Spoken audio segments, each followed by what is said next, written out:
Hey everyone, this is Kyle Wallgren on another episode of The Business of Education.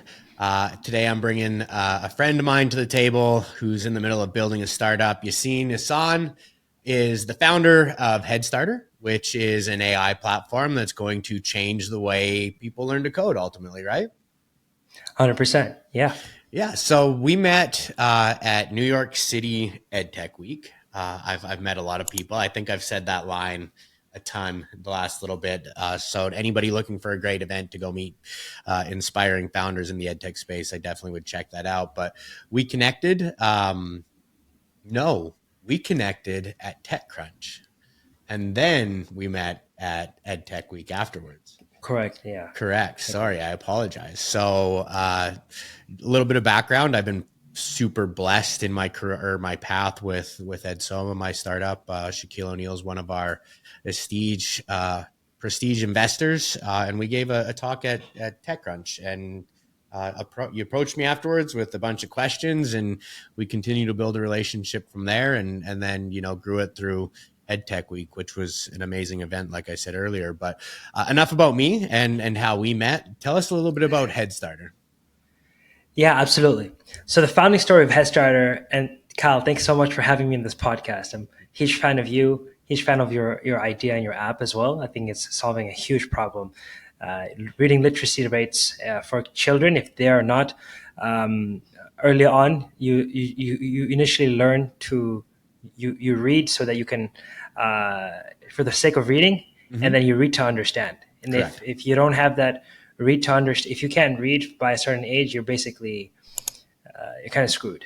Yeah. So Like huge, said that, you're kind of screwed. yeah. So a huge proponent of your app, and I'm someone who had a little bit delay in the reading comprehension, so I could definitely use an app like yours. Well, I appreciate it. I still Yeah. have my people around me make sure I understand the things that I'm reading. So it plays a huge role, and I appreciate you pointing that out.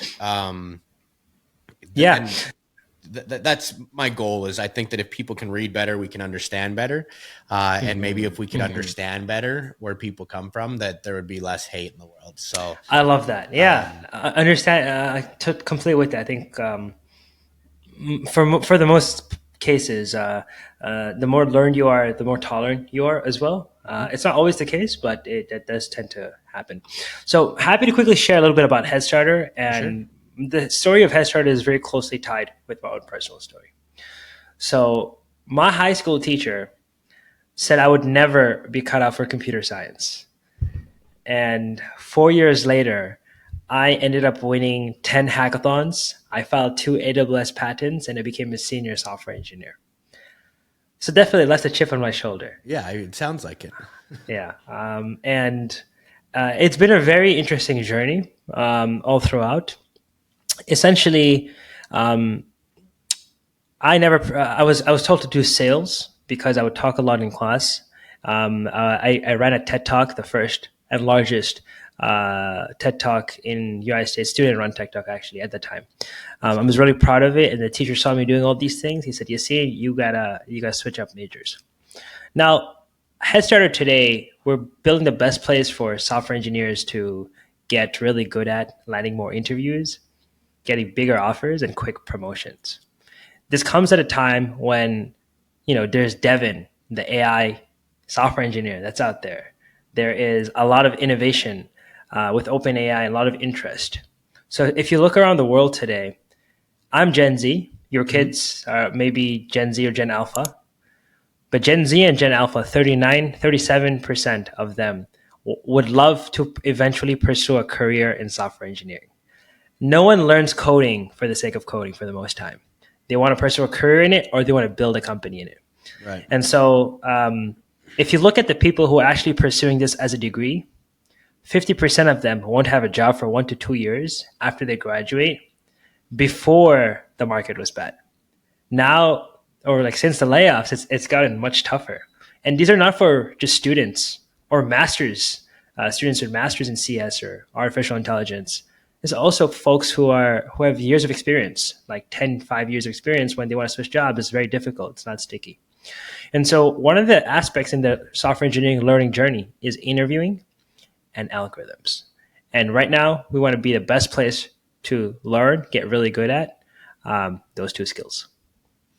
The Thanks for the quick brief on the company, and we'll dive into it a little bit more. You mentioned something that kind of reminded me of my childhood, I guess. Uh, as sad as this is going to be sound, I was voted less likely to succeed early on by some of my peers at school. School wasn't my thing.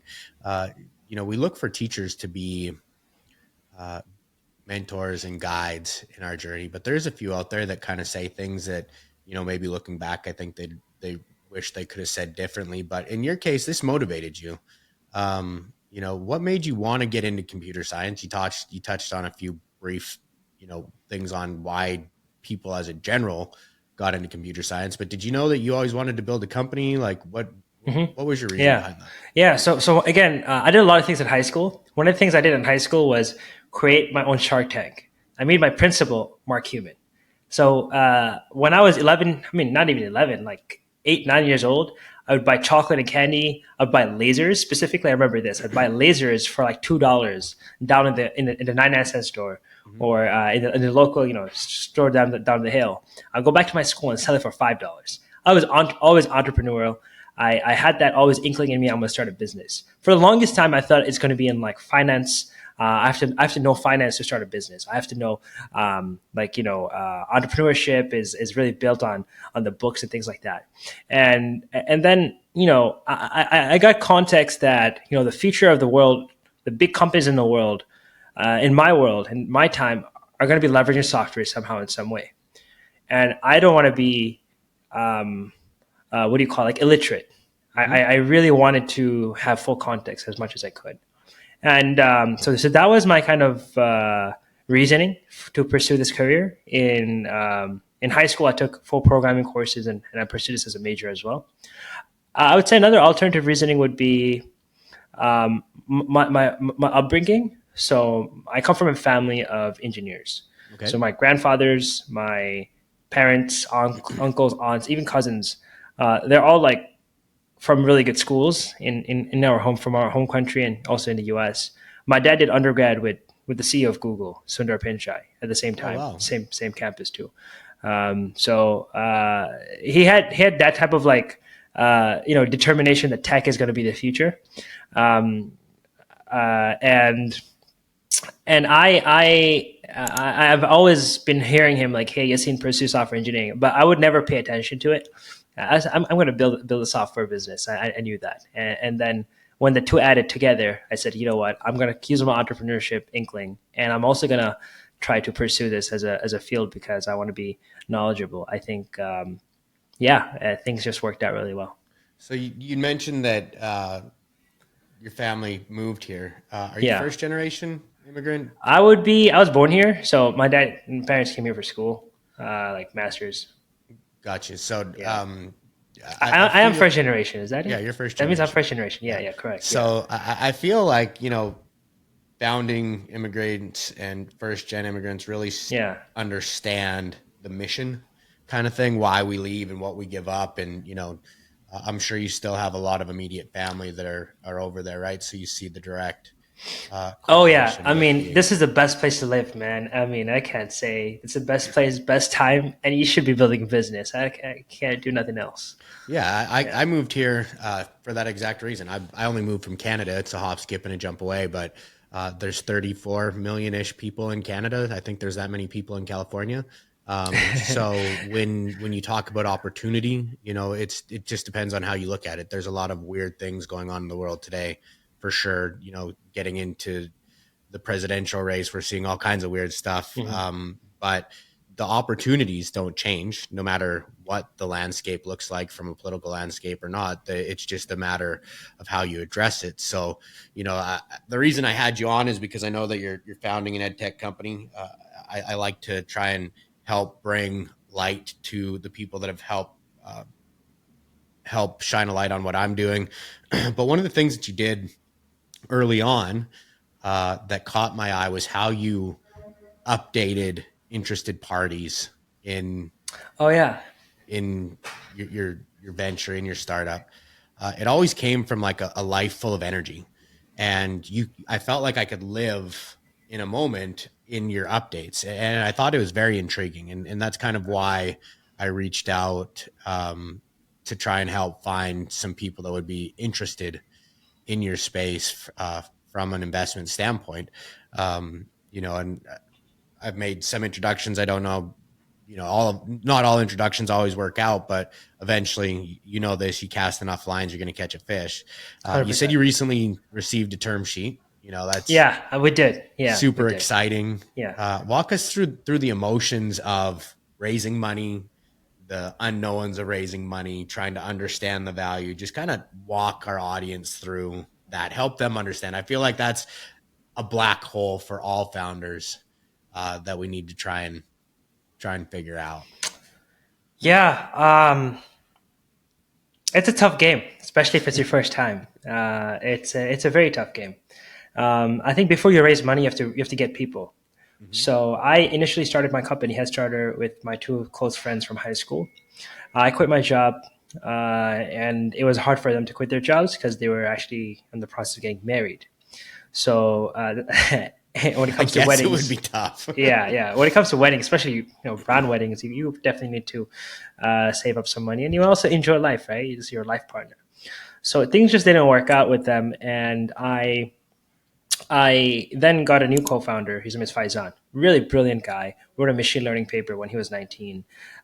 He also he's doing Headstarter as head of ML, so he understands the large language model and all that stuff really, really well. So Faizan, before getting money, the question was, how do I get Faizan full time? Mm-hmm. Because if I have a co-founder, the first thing that a prospective investor is going to say, are you full time? Oh, okay, you're full time. What about you? You have a co-founder? Oh, okay. Are they full time? Oh, they're not full time. Okay, I'm not investing. They can wait. It's I can wait. important. Yeah, that's kind of like the analogy that I heard, and I didn't feel good, right? Like I don't want to be just swiped away because of that. So my first big hurdle was just, how do I get Faizan full time? And Faizan's my co-founder says, well, if we can get some investment interest, that would be good. So now Faizan had an amazing offer at Amazon, incredible deal at a data as a in the data science department, and our first check. I'll just tell you how I got that first check. Mm-hmm. 2022 December. I buy a one-way flight ticket to San Francisco. I'm very optimistic. I don't know anything about investing. I don't know anything about fundraising. I said, I'm not coming back to New York where I live until I raise money for our startup. And while that's Faizan, while I was there, I learned that the first time you meet an investor, you don't ask them for money. And December is the worst time to raise money Yeah. because that's when they're all going on vacation and shutting down their job. And however, I had met a bunch of VCs. I've went to a bunch of offices. One of the offices I went to, their chief operating officer, I followed them on Instagram. Apparently, that dude's brother was the first engineer at a company that went public for 30 billion. Oh, And wow. so I followed his brother also on Instagram, and I liked his story every day for like 6 months. And then I pitched to him. I said, hey, I have this idea. Do you want to hear it? Just like, I'm not asking for money. I just want to share it. And so after 5 calls, I eventually asked him to invest. And so he put in that first big check, and co-founder left right. He actually made his decision to leave right before we got that check. So I'm really glad how it all turned out. And as soon as that same check, you want to talk to a couple of investors at the same time. Do you remember when I said one of my previous co-founders was getting married? Mm-hmm. On his wedding night is where I met the second investor. Oh, wow. At his wedding? Yeah, at his wedding, or at his wedding, I met the owner of a restaurant, who now currently is he got a degree in computer science from NYU, and it was just that's how it all.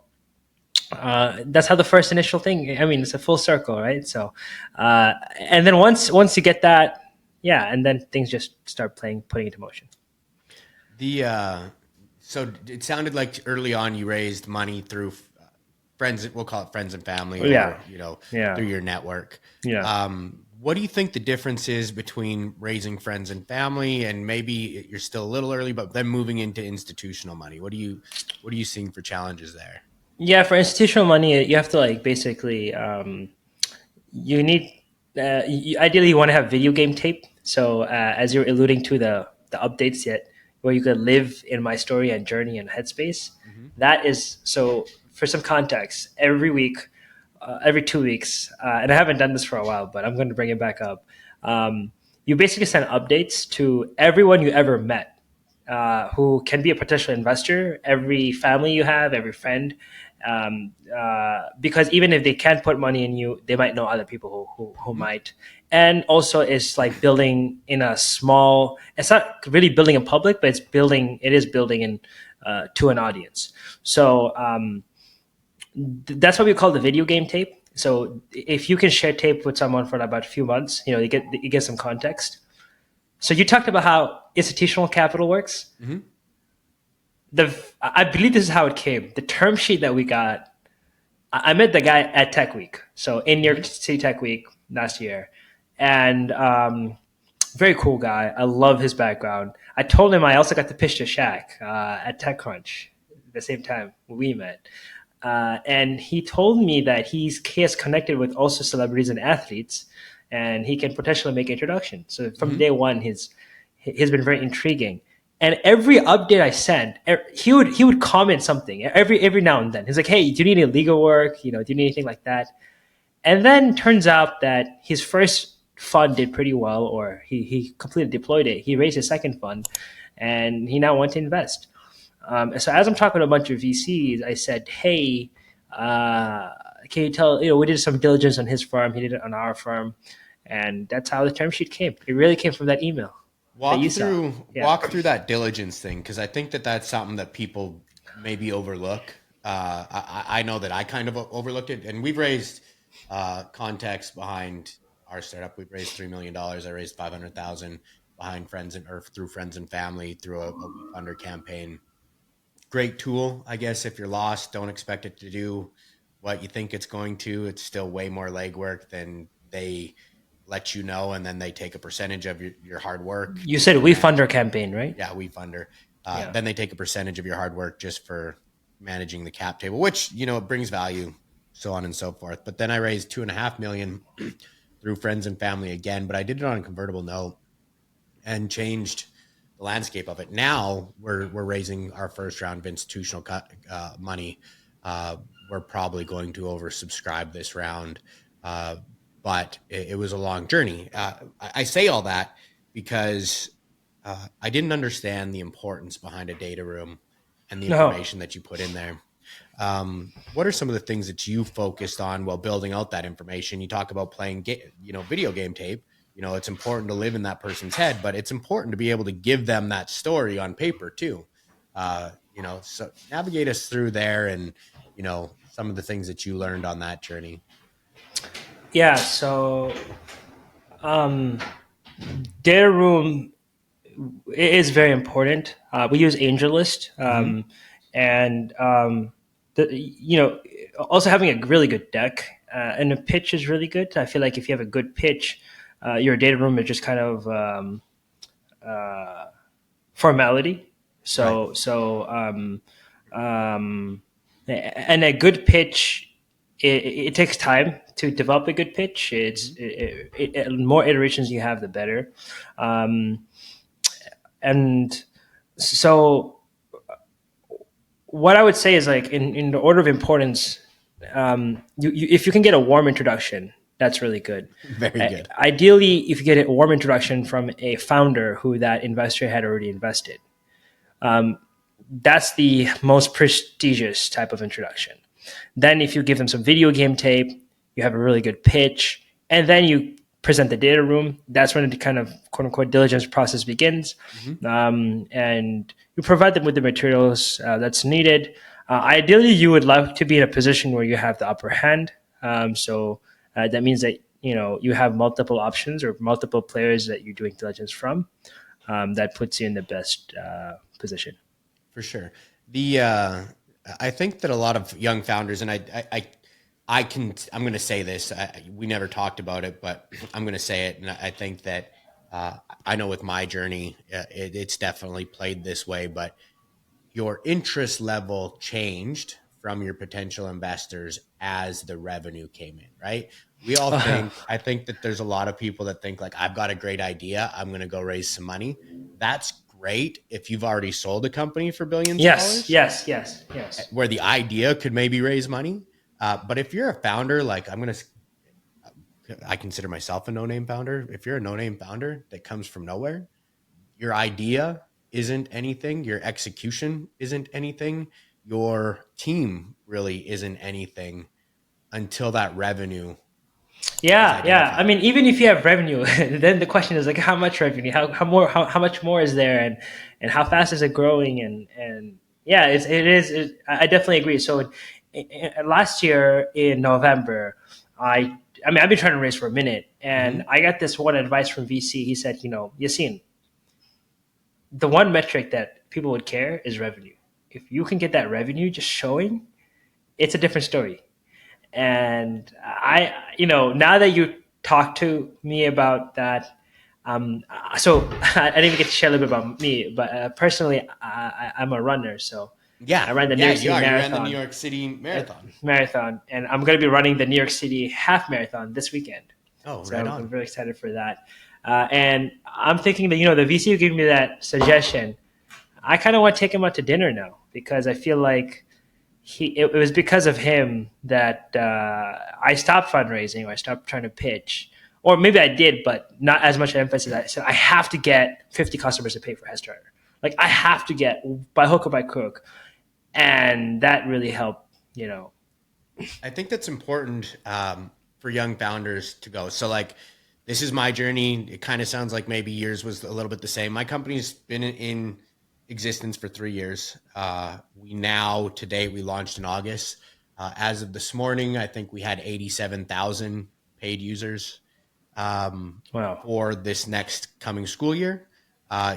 Because of the school system and how it works, and public school, we had to enroll and then start at the next season. We're rolling out through summer school programs, but 87,000 ish users as of this morning, and I think by the time school rolls around, we'll have over 100,000 users. To me, that sounds great, right? But still, today, we're still getting questions like, "How do you know you found product market fit?" Did you get that question a lot? Like a lot more than you ever thought you would, like when you were building your product? Yeah, yeah. To be honest, like product market fit, they say like you'll know it when you have, Mm-hmm. and I kind of understand like why that question could come. Um, it really is. Um, it's a very tough thing to do, to identify a group of customers and to have them want to use your product. And pay for Um, it.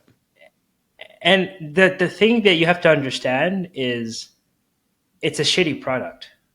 Like my bad. I don't know if I should have said that, but you don't want to be in a position where you have a perfect product, right? Because that means that you spend so much time building that instead of talking to customers. So Right. it is really, it's like it's an experiment that you're learning continuously. And I think we're in the consumer market, and we also have a B2B angle. But with the consumers, the expectation is so much higher. Like they want perfect everything.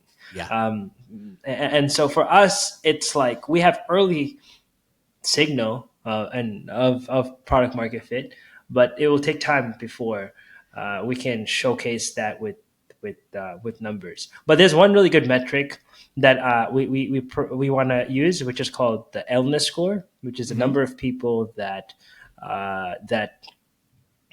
use your product within a week, a number of days, percentage of number of days that people use your week. So what percentage are using, for example, your product 4 days a week, to show the stickiness and whatnot. Right. The I think that young founders need to not look one. You touched on some really important information like perfection. It's not that important to perfect something as much as you think it is in your mind.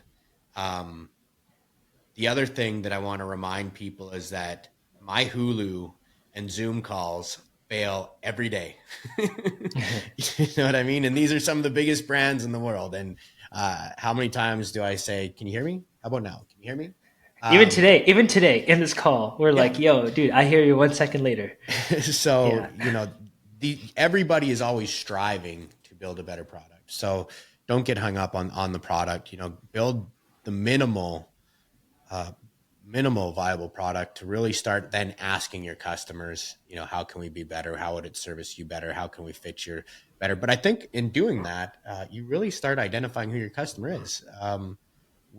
When I launched, I thought that I was going direct to consumer. That's why we brought Shaq on board. I was like, who's the biggest marketeer in America for consumer products? Shaq. Now we have Shaq on board, and he holds a big stake in our company. And we think about it, consistently, like, how do we utilize Shaquille?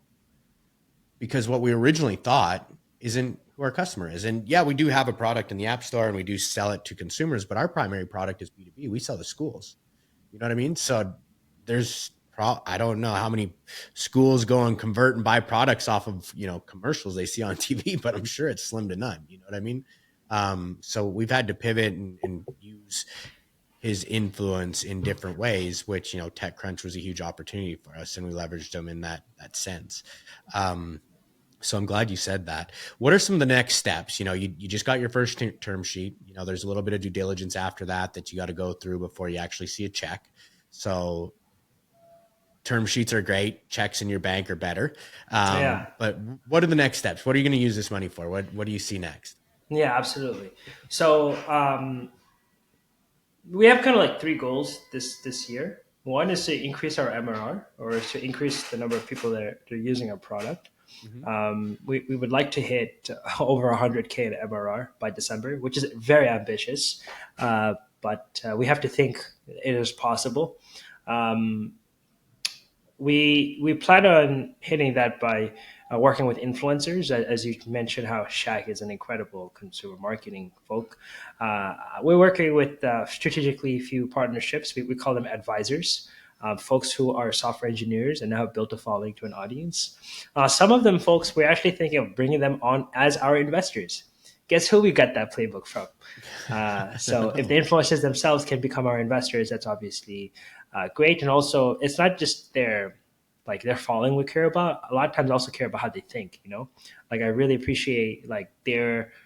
A lot of times, it's someone who was very who thought before they did something. They understood the problem that we're solving, and yeah, so influencers increasing our revenue, and also from a tech perspective, we want to go from a closed source model to an open source model. Mm-hmm. So for our AI, essentially, it's a 15-minute multimodal agent. So you're talking to it just like I'm talking to Kyle right now. You'll be talking to an AI. We call it an instructor. We actually remove the word AI anywhere in our vocabulary. We don't like talking about it. We want you Yeah, to AI think is it's a a real dirty word. person.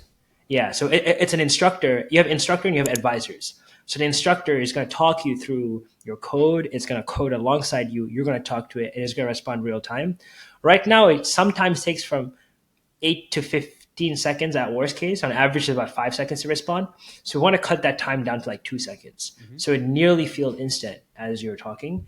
That's going to be some, big overhaul that we have to do, and a bunch of experiments. It's also going to be a little bit costly, but we just partnered with Intel last week. And so Intel is going to provide us unlimited GPUs at an incredible discount. They're also going to fly us to conferences, market our product at various different places, and provide us with engineers that we need full time on their payroll to implement this migration. Oh, that's awesome. So you touched on, partnerships like that. AWS offers something like that. Yeah. Intel, Microsoft offers all those things. I've got, some of those programs, and I'll leave some links in the comments just to give some people some insight to some of those programs that are available. Looking ahead, what are your visions and goals you have for Headstarter? What's your plans to continue to make an impact in education? Yeah, so I have like three big goals in a very relatively short timeline. Like in the next 5 years, if you check on me and I have these three things, I'll be a very happy man.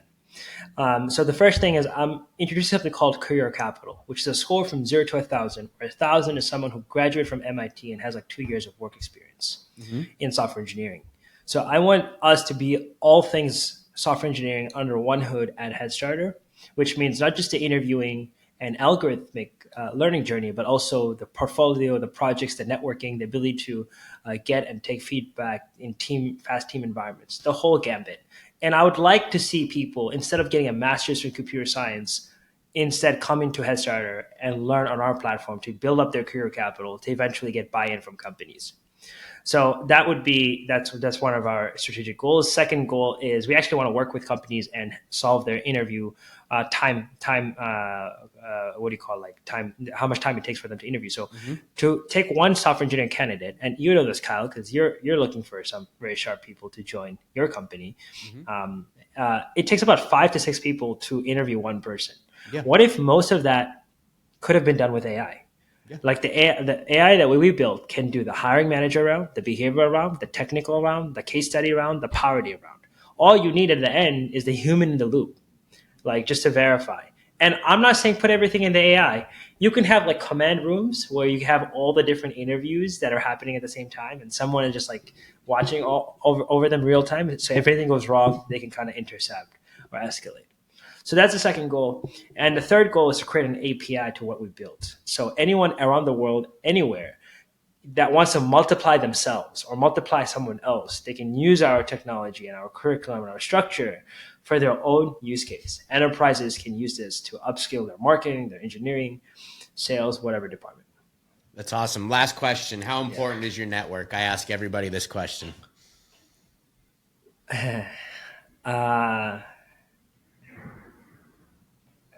It's the most important thing. Yeah. It's the most important thing. Yeah. I love it, man. I appreciate you coming on the show. Can't wait to see where this goes. I look forward to having a follow-up conversation with you. If anybody wanted to get in touch with you, how do they go about doing it? I'd be on LinkedIn. Definitely would love to send me a message, Matt at Edsoma. We'll leave your profile in the video comments below. Thank you so much.